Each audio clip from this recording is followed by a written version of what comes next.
Atlantic মহাসাগরের গভীরে ঘটে যাওয়া এক ভয়াবহ দুর্ঘটনা 2023 সালের জুন মাসে সারা পৃথিবীকে থমকে দিয়েছিল। সেদিন 5 জন অভিজাত পর্যটক এবং এক উচ্চাকাঙ্ক্ষী উদ্ভাবককে নিয়ে সমুদ্রের প্রায় 12,000 ফুট নিচে ডুবে গিয়েছিল একটি পর্যটকবাহী সাবমেরিন। ডুবে যাওয়া সেই যানটির নাম ছিল টাইটান। সেদিন বিশ্ববিখ্যাত টাইটানিক জাহাজের ধ্বংসাবশেষ দেখতে যাত্রা শুরু হলেও তা শেষ হয় এক মর্মান্তিক ঘটনায়। ভয়াবহ ওই দুর্ঘটনার পর থেকেই বিশ্বজুড়ে চলছিল আলোচনা সমালোচনা। তবে ঠিক কী কারণে ডুবেছিল টাইটান সেই রহস্য এতদিন আড়ালে থাকলেও এবার প্রকাশ পেয়েছে প্রকৃত সত্য। ওই ঘটনার চূড়ান্ত প্রতিবেদনে উঠে এসেছে এমন সব বিস্ফোরক তথ্য যা শুনলে আঁতকে উঠবে যে কেউ। যুক্তরাষ্ট্রভিত্তিক গণমাধ্যম CNN এ প্রকাশিত একটি প্রতিবেদন থেকে জানা যায়, টাইটান সাবমার্সিবলটির নির্মাণে ছিল ভয়ঙ্কর রকমের ত্রুটি। মূলত কার্বন ফাইবার এবং টাইটেনিয়ামের সংমিশ্রণে তৈরি প্রেসার ভেসেলটি পানির নিচে অতিরিক্ত চাপ সহ্য করতে যে মানদণ্ডের প্রয়োজন ছিল সেটিতে উত্তীর্ণ হয়নি। বিভিন্ন জায়গায় ছিল গঠনগত ত্রুটি, কিন্তু তবুও কোনো প্রকার পূর্ণাঙ্গ পরীক্ষা ছাড়াই পাঠানো হয়েছিল মহাসাগরের অন্ধকার গভীরে।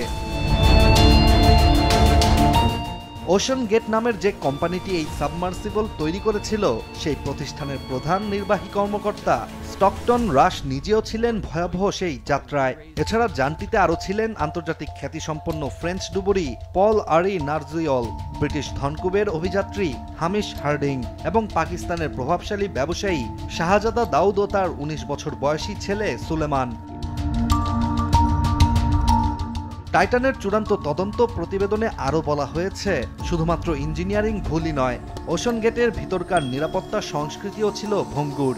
কোম্পানির কয়েকজন সাবেক কর্মী জানিয়েছেন, বারবার সতর্ক করার পরেও উপেক্ষা করা হতো ডিজাইনের ত্রুটি ও ঝুঁকির কথা।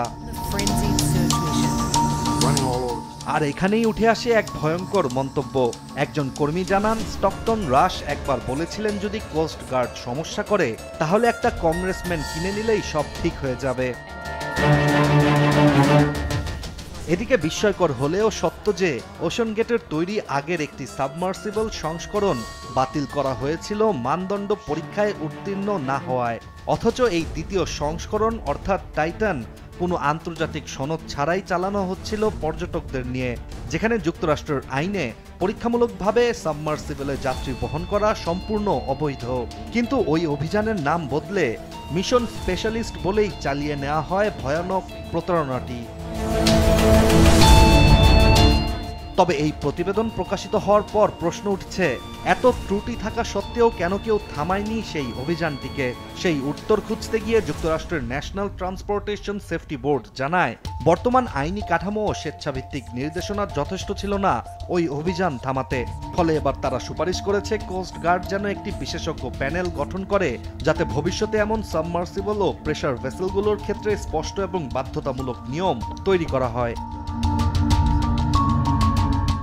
এদিকে ভয়াবহ সেই ট্র্যাজেডি শুধু 5টি প্রাণী কেড়ে নেয়নি, প্রশ্ন তুলেছে গবেষণা ও মহাসাগর অভিযানের নৈতিকতা এবং নিরাপত্তা নিয়ে।